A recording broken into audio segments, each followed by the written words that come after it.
welcome to the New Look Triple Crown studio, and it's our first video in here. It is. It's very exciting. It was very crowded. It is. We're very close to each other. Well, today you are going to have all three of us, so that's James the Lawmaster Lammin, Scott the Duke McHugh, and Max the Chieftain Hurley. And we are freshly back, just late last night, from this year's, so 2021's Triple Crown GT. And, well, what weekend it was to start with. So it was it was a good weekend. Boards and Swords Hobbies in Derby this year. So a bit of a venue change, but still a fantastic atmosphere.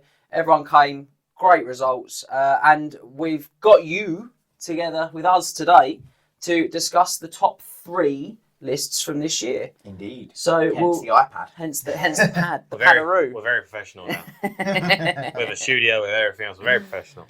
So, if you didn't see the award ceremony, it's still on our Facebook page. It is, yeah. You can head over and see it there. But we're going to go into the nitty gritty today of those top 3 lists. Yeah. So we're going to start with our bronze, our 3rd place list. Yep. And that was Callum Hyam this year, and he did that with Skaven. He did, and it was a +5 list as well on the comp. Spicy. Yeah.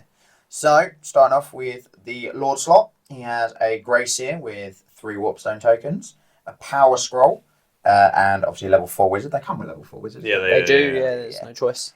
He also had a Warlord on a Rat Ogre Bonebreaker with the Blade of Corruption, the Enchanted Shield, Talisman of Preservation, and the other Trickster's Shard. On 2 heroes then, he had a Chieftain VSB. A Chieftain VSB with a shield. No other upgrades, that's all he had. A Plague Priest with a Flail on the Law of Plague with a Dispel Scroll. Then a Warlock Engineer on the Law of Ruin with the Doom Rocket. Classic. Yeah.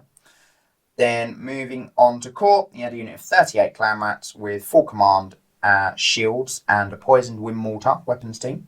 Wants to see that. Unit of 39 Skaven Slaves with Champion and Musician. Classic. 45 Storm Vermin. I'm having a mare. You're having a bad day anyway. A Musician, a Standard Bearer with the Razor Standard, and a Doom Flayer. And then rounding out the core, we had 28 Giant Rats with 2 Packmasters.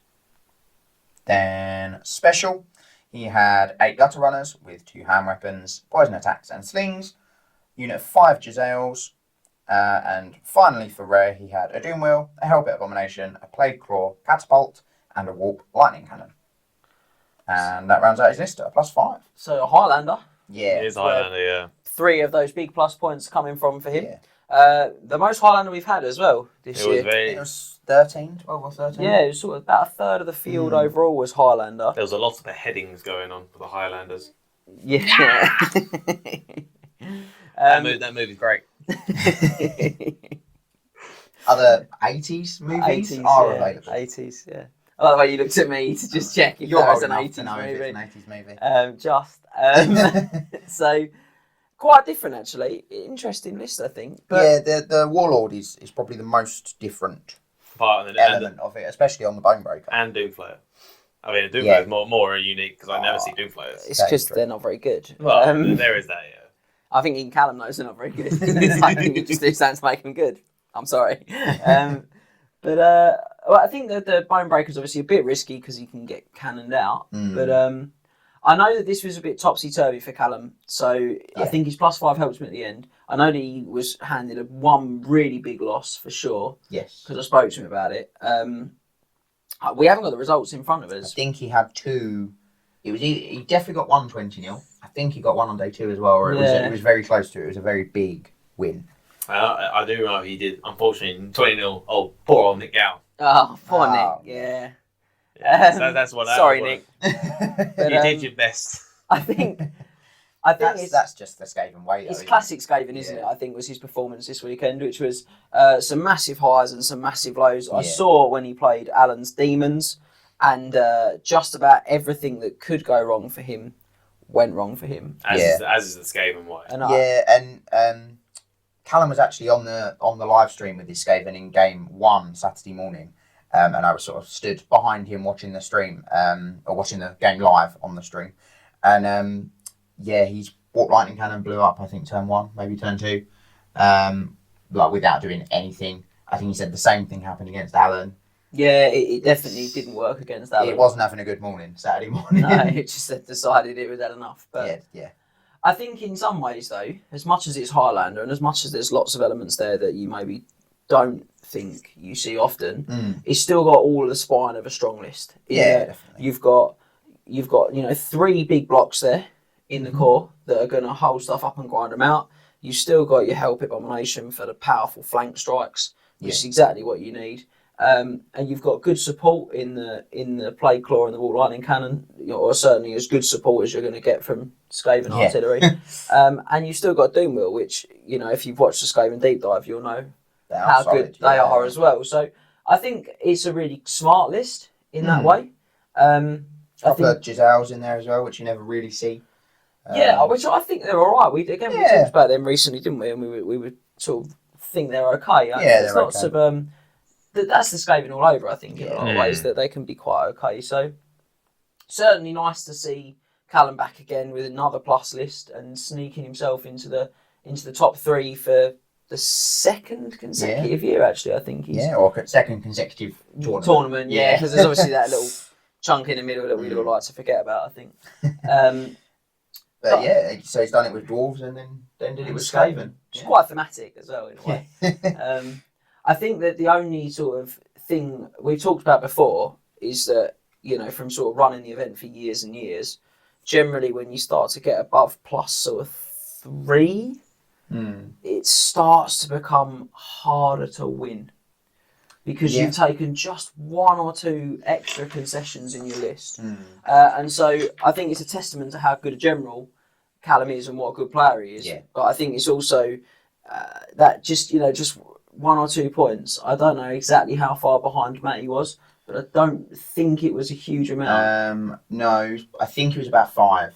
So not a lot. Not really, no. Maybe those 1 or 2 there would have squeaked the gap. It was certainly squeaked the gap. But it obviously wouldn't have overcome it this year. But this year was a really high-scoring year as well. It was, yeah. I think top 2 were over 100 points after painting and composition stuff. Which, when you consider the second list we're going to touch on in a minute, to be still over 100 is a really excellent scoring weekend for Matt. And I also talked to Luke Blackstone, who was in 4th, who just skipped out on this with his Warriors of Chaos. And he said to me he was 4th last time, and he had a better score this time than when he was 4th last time. I think he had 74 from his games this year. Something, or 71, something like that, plus painting and sportsmanship and comp. So he would have been up in the probably low 90s. And that was certainly higher than he got last time. And it still wasn't enough to propel him one more because we had such a high scoring year. So congratulations to Callum. I know he's got his bronze Triple Crown dice. Yes. And I think we'll move on to list number 2 Number 2, which is Matt Passfield's list. And this is the Demons of Chaos. So we're starting off with Epidemus, as he comes. As you do. On his palanquin. Yeah. Herald of Nurgle, on another palanquin of Nurgle, who has the Greater Locust of Fecundity. I love that, I don't have to say that. He was also the actual standard bearer. Yep, it's in bold. There we are, I'm reading it there.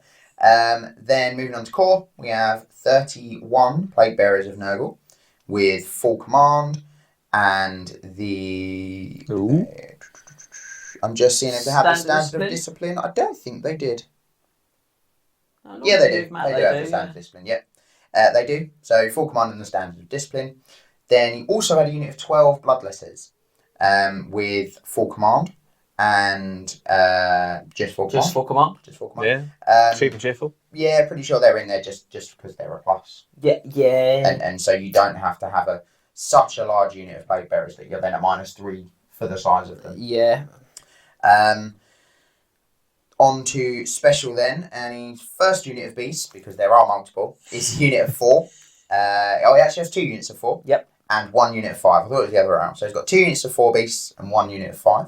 A lot of beasts. A lot of beasts. Too many beasts, in my opinion. You don't need any beasts. Yeah, So that's a second place. and then on to rare, and he's got a unit of 3 plague drones of Nurgle with not full command, with musician and standard bearer and the banner of eternal flame. He then had a second unit of plague drones, which is unit 4 with full command and the gleaming pennant. And finally, he had a skull cannon of Khorne. Typical. Yeah, I mean it's a classic. It's a classic Demons tournament list. I think the only question is with Matt. He does like to skip out on the Lord slot with Demons, so he doesn't have the Wizards, which obviously I think probably gives you an idea of how hard that list is without them, because we give you what +2 for no Wizards. Yeah. He's got Bloodletters for another plus. So he's getting 3 back off that. Yeah, and this came out at a -6. Yeah, so that was a big neg. Again, maybe just a point or so off of too far. Almost. I mean, we give our bracket of like -5 to +3 because that's generally the bracket we think performs the best. But I mean, this year it's been pretty much around the bracket again. It's quite nice actually. It's been the sort of extremities, +5, -5, and then the winning list was in the middle. Very much so, but I mean, look, any of you that play competitive Warhammer, any of you that have watched Scott use his Demons of Nurgle on the channel will know how good the Wall of Nurgle list is. Yeah. How frustrating it is just to play against. Yeah, and it only gets better when you add a skull cannon. Yeah, because it gives you that reach that the list lacks ordinarily, and it's very hard to get victory points off a list like that. Yeah. And I think Matt only dropped 1 game all weekend.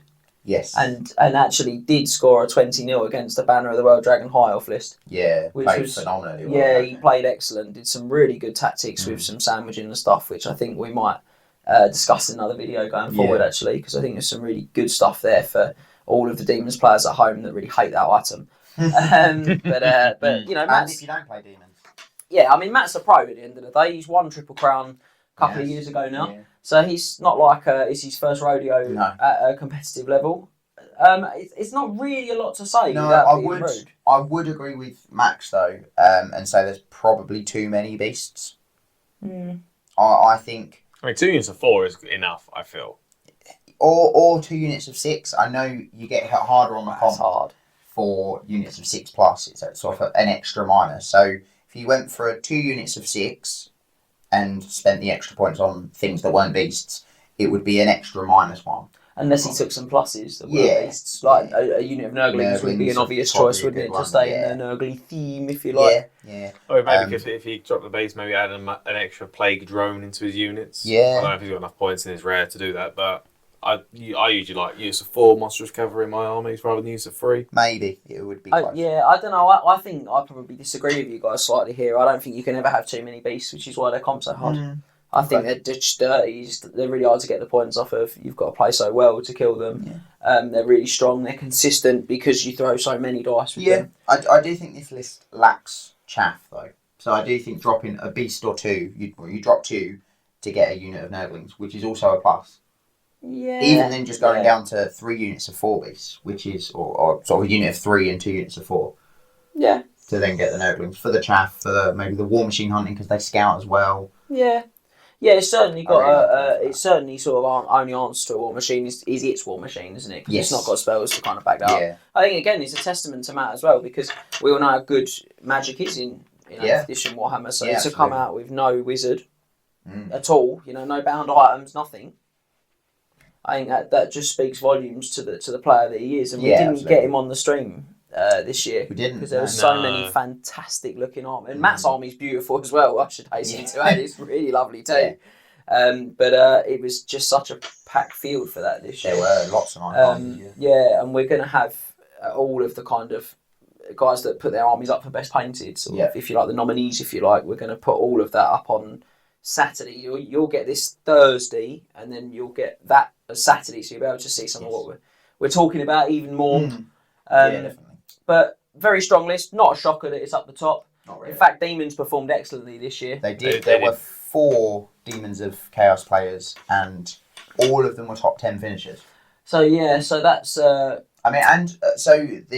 list we're going to get onto, the first place list was also Demons of Chaos list, and it's similar to Matt's, but the other 2 were very different. One was a very mixed. It had at least a unit from every god. Yep. And one was mono Slanesh. Yeah, I think it just speaks again to how good the Demon's Army book is. We've talked about that before as well. It's an excellent army book. I look forward to getting to the deep dive. I know it's a long way down the track, unfortunately. Boy, that is going to be a long one. It's going to be a big one, isn't it? Very long. But yeah, I mean, look, it's not a shock. Anyone who knows competitive 8th edition Warhammer knows that's a strong list. And I think the Demon's performance overall is very interesting this year. And, we'll analyse that and add on whatever as we always do. Other things, see if things need to be done. But I think the thing that I should stress before we hit the top list as well is that Callum, excellent player, high standard of Warhammer he delivers. Yeah. Matty Pass, I've known him a long time, high standard of Warhammer he delivers. And then the winning list is Alan Bennison's list this year. And I've got to say, if you've seen Alan of Toy Soldier Tales fame, if you've watched any of his videos, you'll know that it's a high standard of Warhammer that he plays as well. So, that's a real positive, I think, in terms of the reflection on the event and the reflection on what we want to achieve, which is we want the highest standard of players to rise to the top of the draw. Yeah, absolutely. And they certainly have. Absolutely. I'll let you talk us through Alan's list. Yeah, on to the final list then. As I said, Demons of Chaos again, but a little bit different. So this is actually mono Nurgle. So no sort of cheeky skull cannons or anything. He has gone with a Greater Demon of Nurgle, so the Great Unclean One, as he is more commonly known. But he's just written as Great Demon of Nurgle. He's a level 4 wizard on the lore of Nurgle with one lesser gift. He's also got Epidemus, unsurprisingly, for a mono Nurgle list. And he's got a Herald of Nurgle on a Palanquin, who is also the battle standard, but no gifts on him. For his core, he's gone for 41 Plague Bearers of Nurgle with full command and the banner of Swiftness. So very similar to Matt there. Yeah. And he's also gone for Plague Toads of Nurgle. Now, these are from Tamarkan. They are, Tamarkan. And they are... Interesting, to say the least. They don't have demonic instability, so they're not like other demons. They have unbreakable and unstable, so they crumble like undead, as opposed to sort of taking the test on their leadership and losing that many wounds. They're not very good overall. I think it speaks to what Alan was trying to do as well, though, which was he wanted to stay mono Nurgle, and he was also obviously trying to duck the 600-point bracket for comp on his Plague Bearer unit. So because this is actually another Highlander. This is a Highlander. It is, yeah. So we've given the game away slightly there. I think that, excuse me, a lot of shouting from the mezzanine this weekend. But I certainly think that he's obviously wanted to keep his Highlander and not pay -3 for that huge 600-point unit. Yeah, I mean, it is still a very large unit of Plague Bearers. Oh, yeah, he's skirting right on the edge, isn't he? 578 points. Yeah, so you know what you did, Alan. You know what you did. I don't think he cares, though. But yeah, that is his core, the Plague Bearers and the Plague Toads. And then moving on to special, he has a unit of 4 Beasts of Nurgle. Pretty much the optimum size, isn't it, really? Yeah. 5 Chaos Furies with the Demons of Nurgle upgrade.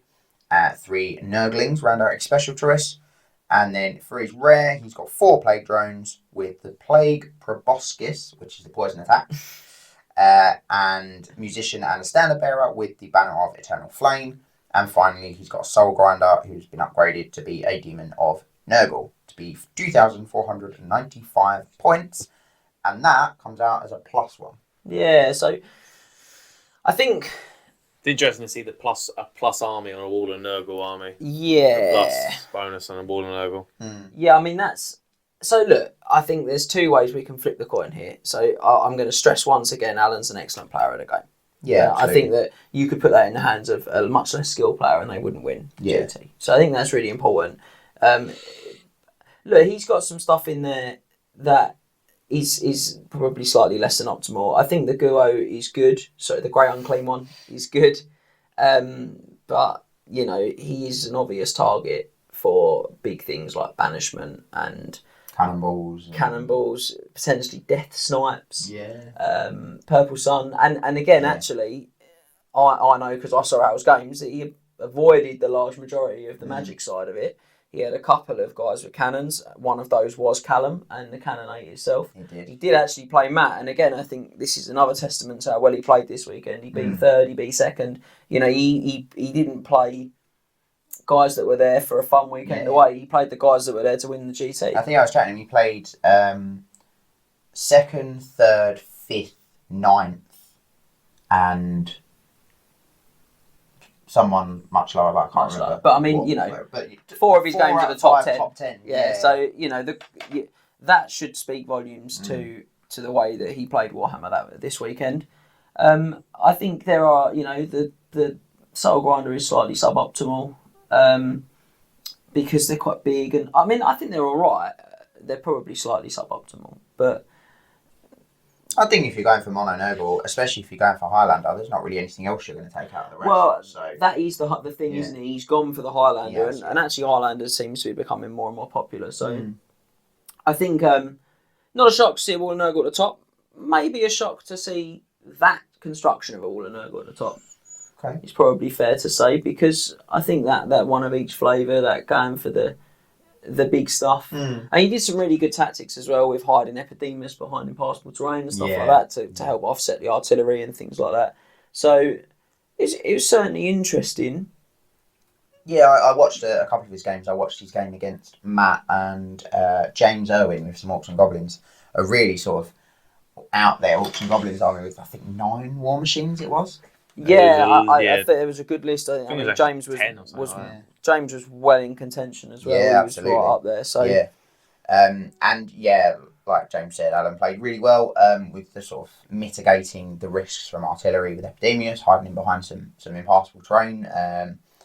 And yeah, I mean, once that tallies up, it is. But I mean, I think it's a tough army to break. I think there are lots of things that you can still do, and I think some of that he avoided. You know, on the day, things like, you know, lots of blasty type magic and lots of chaff units to chore him up, because they don't have great chaff clearance demons.